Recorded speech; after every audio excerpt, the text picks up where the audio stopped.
The burdened city. In the ancient city of Dura, people bustled about preparing for a great feast. The streets echoed with music and chanting, as golden statues of the gods Bel and Nebo were paraded on carts pulled by weary oxen. These gods were meant to protect them, but as the heavy idols swayed and threatened to topple, it was clear they were a burden, not a blessing. Bel boweth down, Nebo stoopeth. Their idols were upon the beasts. Your carriages were heavy load-up. They are a burden to the weary beast. Even the animals groaned under the weight of what the people called divine. The voice in the crowd among the watchers stood Ezra, an elderly scribe of Judah, exiled in this foreign land. His heart ached, watching people serve lifeless images. But then, he remembered the words of the prophet Isaiah scrolls.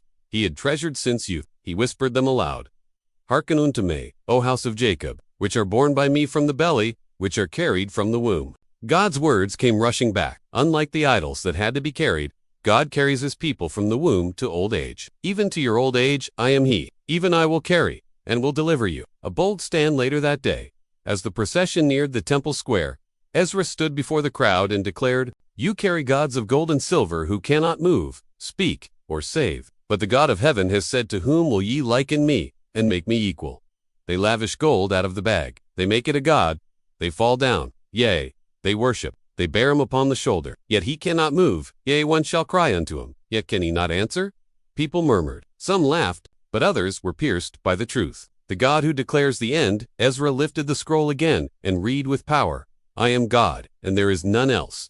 Declaring the end from the beginning, saying, My counsel shall stand, and I will do all my pleasure. He spoke of Cyrus, the one whom God would raise from the east, proof that God's plans were real, not myths, calling a ravenous bird from the east. I have spoken it, I will also bring it to pass. The remnant hears among the crowd was Leah, a young girl whose heart had never rested easy among idols. That night, she found Ezra by the city gate.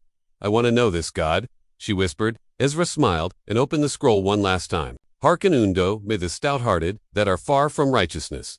I bring near my righteousness. It shall not be far off, and I will place salvation in Zion. Leah wept. She had found the God who speaks, who acts, and who carries his people. Moral lessons from the story. Idols are burdens, not saviors. They must be carried, but they cannot carry us. God carries his people from birth to old age. His faithfulness never fails. No one compares to God.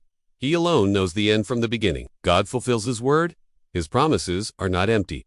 They always come to pass. Salvation is near to those who seek him. Even the stout-hearted can be made righteous.